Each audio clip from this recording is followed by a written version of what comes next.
वत्स गांधारी, तुम्हारा कल्याण। शीघ्र ही भगवान शिव का वरदान सफल होगा। 100 पुत्रों के कलनाद से तुम्हारा भवन गूंज उठेगा। मैंने 101 घड़ों में 101 जीव स्थापित किए हैं। 101 महामुनि? तुम्हें एक कन्या प्राप्त करने की इच्छा थी ना वत्स गांधारी? महादेव ने तुम्हें 100 पुत्रों के साथ एक कन्या का भी दान दिया है। इन घड़ों में औषधि और तेल में सारे जीव आकार प्राप्त कर रहे हैं। समय अनुसार एक एक कर सबके जन्म होंगे।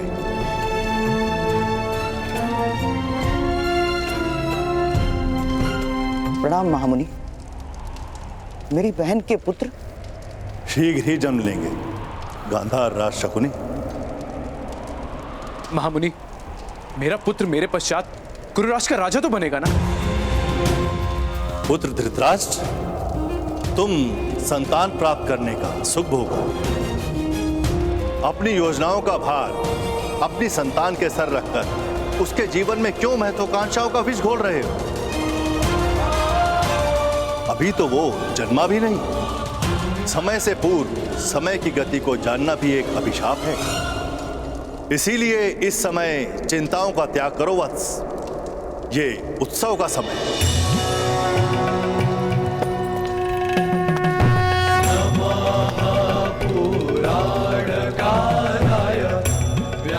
आपने मेरे संतानों को जीवन देकर मेरी श्रद्धा को जीवन दान दिया है।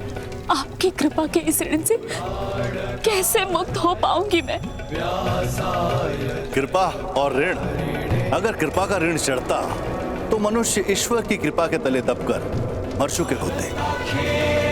ऋण उपकार का चढ़ता है, कृपा का नहीं। तुम्हारे माथे पर यदि कोई ऋण है तो वो उस बालक का जो हमें यहां तक लेकर आया।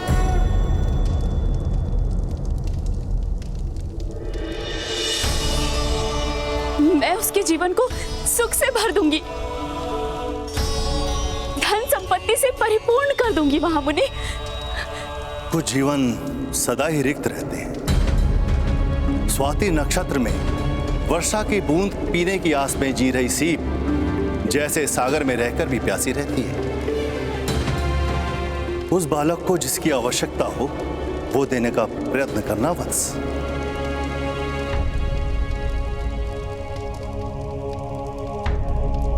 सैनिक, उस बालक और उसके पिता को राज्यसभा में प्रस्तुत किया जाए। जी महाराज।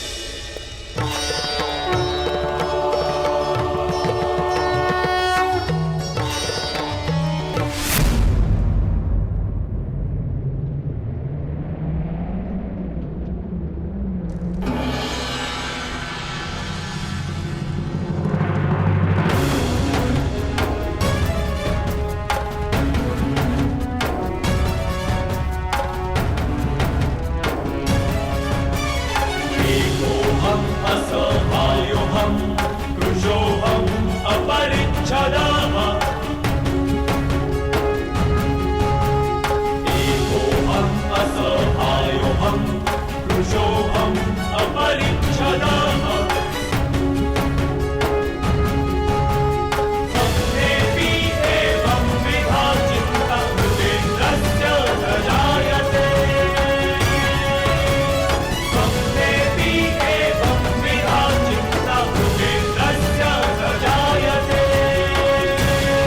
वत्स, मेरे निकट आओ।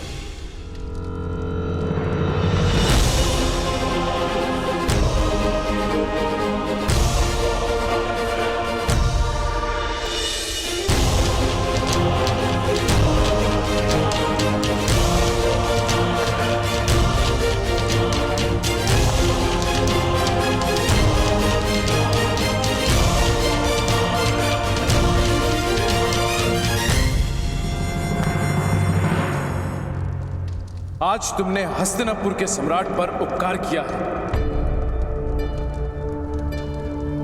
बताओ, क्या पुरस्कार प्राप्त करने की इच्छा है?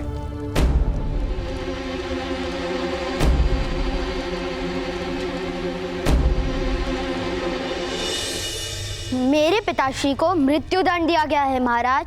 वत्स, मैं इसी क्षण तुम्हारे पिता के सभी अपराधों को क्षमा कर उन्हें मुक्त करता हूं।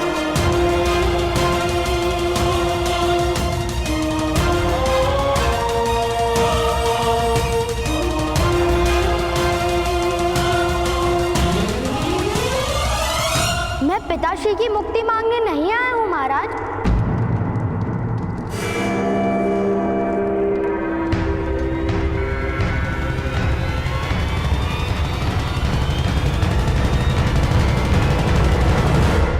मुक्ति मांगने नहीं आए तो फिर क्या आशा है वत्स? क्या मांगने की इच्छा है तुम्हारी? मेरे पिताश्री को मृत्यु दंड दीजिए महाराज।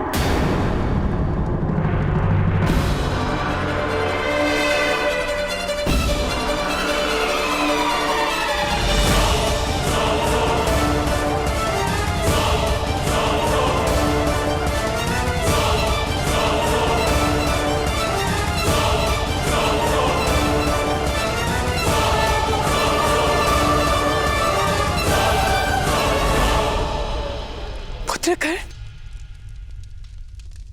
ये तुम क्या कह रहे हो? मृत्युदंड? अपने पिता की मृत्यु की कामना करते हो? नहीं, उनके सम्मान की कामना करता हूं। जब मैं महामुनि को लेने गया था तब मेरे हृदय में केवल मेरे पिताश्री के जीवन का महत्व था, किंतु आज समझ में आया कि सम्मान से रिक्त जीवन और जल से रिक्त पौधे एक समान होते हैं।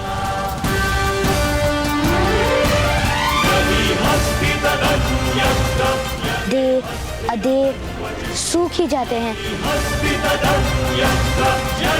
इस आरोप के कारण उनका सम्मान टूटा है।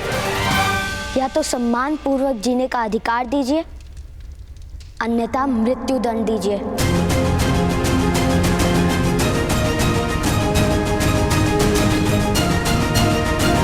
पुत्र, तुम अपने पिता से उनके जीवन का अधिकार छीन रहे हो। नहीं,